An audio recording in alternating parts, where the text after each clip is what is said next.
सबसे पहले supreme court of Pakistan के बाहर पाकिस्तान तहरीक इंसाफ ने धरना दे दिया है।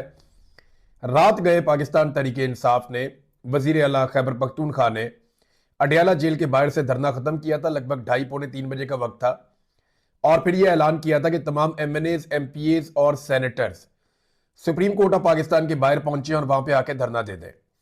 अब जो इंफॉर्मेशन वहां से आ रही है, मैंने 2 अलग अलग सहाफियों से और पाकिस्तान तहरीक इंसाफ के 1-2 लोगों से बात की, ये जानने के लिए कि क्या तमाम सेनेटर्स, MPAs और MNAs या टिकट होल्डर्स ये सुप्रीम कोर्ट ऑफ पाकिस्तान के बाहर पहुंचे हैं। तो मेरी इत्तला के मुताबिक या जो इंफॉर्मेशन मैंने इकट्ठी की है, जिस वक्त मैं इंफॉर्मेशन इकट्ठी कर रहा था उस वक्त सिर्फ 7 सेनेटर्स थे 23 में से, यानी आधे से भी आधे, बहुत थोड़ी सी तादाद में। इसी तरह जो MNAs हैं वो भी बहुत थोड़ी सी तादाद में है और पंजाब से तो यह तादाद बिल्कुल ही कम है। पंजाब से कुछ MPAs जरूर आए हैं लेकिन तादाद उनकी भी कम है। खैबर पख्तूनख्वा से MPAs भी ज्यादा बड़ी तादाद में आए। सनाउल्लाह मस्ती खेल साहब जो है, उनकी फैमिली में फौतगी हो गई और वो वहां बताकर चले गए। एक आधा MNA और बताकर चला गया। बाकी जो तादाद है वो आधे से भी कम है। यानी अगर मैं ये कहूं आपको कि 30% लोग भी नहीं पहुंचे अरकान असेंबली, तो ये बात ठीक है। सेनेटर्स, MPAs और MNAs ये 30% भी नहीं पहुंचे और सुप्रीम कोर्ट ऑफ पाकिस्तान के बाहर धरना जारी है। अब पाकिस्तान तहरीक इंसाफ कहती है कि ये धरना वो देंगे और ना सिर्फ अब देंगे बल्कि बाद में भी देंगे। और अगर ये धरना चलता है और बार बार वहां पे धरना दिया जाता है तो सुप्रीम कोर्ट ऑफ पाकिस्तान के ऊपर एक प्रेशर बनना शुरू हो सकता है। लेकिन क्या पाकिस्तान तहरीक इंसाफ के अरकान असेंबली अपनी तादाद में इजाफा करेंगे? ये वो सारे लोग हैं जो इमरान खान साहब के नाम के ऊपर इलेक्शन जीत जीत कर आए। अली अमीन गंडापुर की वीडियो आई, वो कबूतरों को दाना डाल रहे हैं। वो बहुत जरूरी काम है, कभी घोड़ों के साथ कभी कबूतरों के साथ। इंसान को अपनी इंटरटेनमेंट का, अपनी सेहत का, अपनी चीज़ों का बहुत ख्याल रखना चाहिए। लेकिन ये बड़ा अजीबोगरीब, इमरान खान ने बहुत इज्जत दी अली अमीन गंडापुर को और आज इमरान खान साहब के साथ जो कुछ हो रहा है इस पे गंडापुर फैमिली आवाज नहीं उठा रही। इमरान खान ने इन्हें वजीर आला तक बनाया, लेकिन जब वजीर आला के ओहदे से इन्हें हटाया गया और उसकी वजूहात है इमरान खान के पास, जब इन्हें हटाया गया तो उसके बाद से लेकर अब तक ये अपने आप को बिल्कुल इररेलेवेंट करके बैठ गए। ये किसी जगह दिखाई नहीं देते, किसी जगह एक्टिविटी नहीं कर रहे। तो जनाब ये सूरत हाल है धरने की और धरना अब शुरू कर दिया गया है। इससे पाकिस्तान तहरीक इंसाफ को लगता है कि वो प्रेशर क्रिएट करते रहेंगे। मोबिलाइजेशन जो पाकिस्तान तहरीक इंसाफ की है वो जारी है।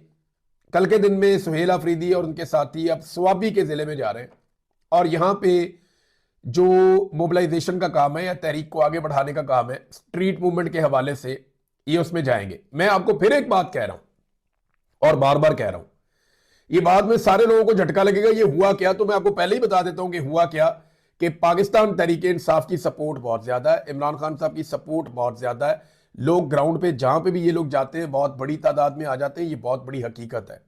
लेकिन ग्राउंड के ऊपर इनकी तैयारी कख भी नहीं है। पाकिस्तान तहरीक इंसाफ ने टेक्निकली कोई किसी किस्म की तैयारी नहीं की। किसी एक बंदे को भी तहरीक इंसाफ के अंदर गली मोहल्लों में नहीं पता कि उसने 8 फरवरी को कहां ड्यूटी देनी है, या जब भी कभी उसे हुक्म आया पार्टी की जानिब से कि आपने एहतजाज करना है तो किसी के पास कोई लाया अमल नहीं है। हत्ता कि एक दिन पहले पाकिस्तान तहरीक इंसाफ ने और तहरीक तहफ़्फ़ुज़ आईन पाकिस्तान ने एक नई अनाउंसमेंट कर दी जनाब कि आप बाजार तो बंद करेंगे, पहिया जाम हड़ताल तो करेंगे एतवार के दिन, लेकिन शाम को आप मशल बरदार रैलियां भी निकालेंगे। उससे इंपैक्ट तो क्रिएट होगा, लेकिन कैसे करना है, किसने करना है, किसकी कहां ड्यूटी है, किस गली से कौन निकलेगा, किस मोहल्ले से कौन निकलेगा, कोई लिस्ट होती है, कोई फहरिस्त बनती है, कोई ड्यूटियां लगती हैं। वो इस तरह का ग्राउंड के ऊपर टके का काम नहीं है। मैं आपको सीरियसली बता रहा हूं, ये किसी को बुरा लगता है तो लगता रहे। हां, ये है कि मोबिलाइजेशन बड़ी कमाल की है।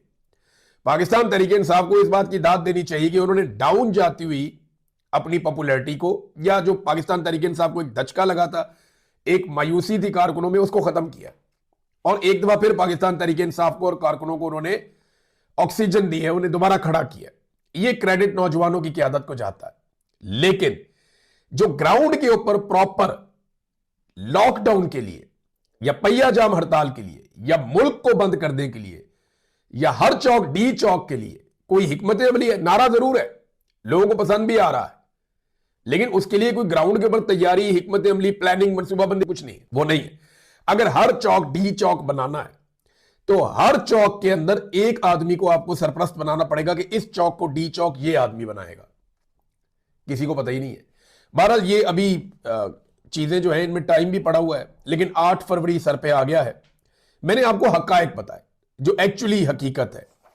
अब इसमें नादरीन इमरान खान साहब पर जो सख्तियों का एक नया दौर शुरू हुआ है ना, इस पर मैं एक बात आपको याद दिलाना चाहता हूं। ये शुरू होता है 27वीं आईनी तरमीम, आर्मी चीफ को मिलने वाले इस्तिस्ना, उनको मिलने वाली एक्सटेंशन और सीडीएफ का ओहदा, ये इन दिनों में होता है।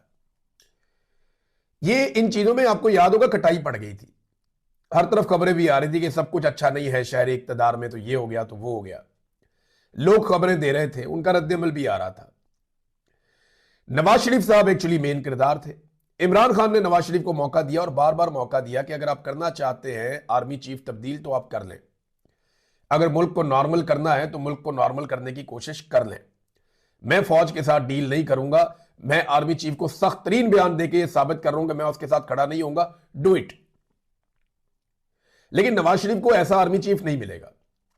फील्ड मार्शल आसिम मुनीर जिस लेवल तक चले गए, इस लेवल तक कोई जर्नैल नॉर्मली जाता नहीं है। तो नवाज शरीफ ने इसी आर्मी चीफ के साथ चलने का फैसला किया और जो कुछ भी सौदेबाजी इनके बीच में हुई उसके नतीजे में इमरान खान साहब पे सख्तियां आई। मैं आपको एक मरतबा नहीं 100 मरतबा यह बता चुका हूं कि नवाज शरीफ साहब बार बार यह कहते हैं मुझे इमरान खान से छुटकारा दिलाया जाए। वो इमरान खान से मुकम्मल और हमेशा के लिए छुटकारा चाहते हैं।